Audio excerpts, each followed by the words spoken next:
আইন শৃঙ্খলা পরিস্থিতি এখন ভালোভাবে নিয়ন্ত্রণে আছে। হ্যাঁ, আমরা দুই একটা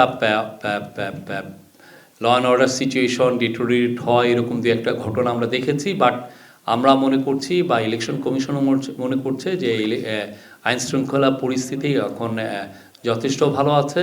এবং আপনারা দেখেছেন যে আইন শৃঙ্খলা বাহিনী যারা ল অ্যান্ড অর্ডার নিয়ন্ত্রণ করেন তাদের কনফিডেন্সটা অনেক ক্ষেত্রেই চাঙ্গা। বিশেষ করে 3টা বড় ইভেন্ট তারা সুচারুভাবে সম্পন্ন করেছেন ওইটাকে, যেমন ধরেন শরীফ ওসমান বিন হাদির জানাজা, তারপরে তারেক রহমান বিএনপির চেয়ারপারসন তারেক রহমানের দেশে ফিরে আসা, এটা নিয়ে বিশাল একটা সেইটার রোধে সরকার অবশ্যই আপনারা দেখেছেন যে কিছু কিছু ক্ষেত্রে আমরা রিপোর্ট করছি। এটার মূল যে ইস্যু সেটা হচ্ছে যে প্ল্যাটফর্মগুলো, যে সমস্ত প্ল্যাটফর্মে এই সামাজিক যোগাযোগ মাধ্যমে যে সমস্ত প্ল্যাটফর্মে যারা যারা জিনিসগুলো পোস্টিং করেন, আমরা হয়তো একজনকে নিয়ে বলতে পারি যে এরই কেসে দেখা গেলো যে উনি পরের দিন আবার আরেকটা আইডি খুলে ফেলছেন।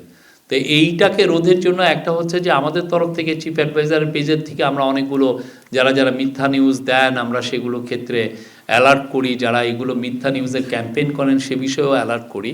বাট এটা আমার মনে হয় যে এটা সামাজিকভাবে সবারই এটা রেসপন্সিবিলিটি আছে। নিউজ পেপারগুলো, টিভিগুলো সবাইকে আমরা আহ্বান করব যে এই যে ইলেকশনকে সামনে ঘিরে যেই ধরনের মিথ্যা অপপ্রচার হচ্ছে সেগুলোর জন্য তারা যেন নিজস্ব ফ্যাক্ট চেক ইউনিট খুলে এটাকে তারা কমব্যাট করেন। এটা খুবই ইম্পর্টেন্ট।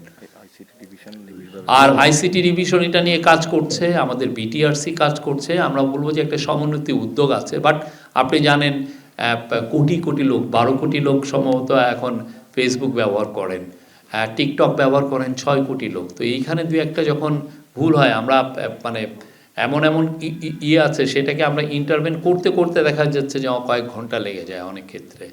তো এই বিষয়গুলো সত্যিকার অর্থে মনিটর করা অনেক ক্ষেত্রে টাফ। আর অনেক ক্ষেত্রে যারা প্ল্যাটফর্ম আছে, যারা টিকটক বলেন, ফেসবুক বলেন, মেটা বলেন, তারাও তাদের কাছ থেকেও আমরা খুব টাইমলি যে কোঅপারেশনটা দরকার সেটা আমরা পাই না।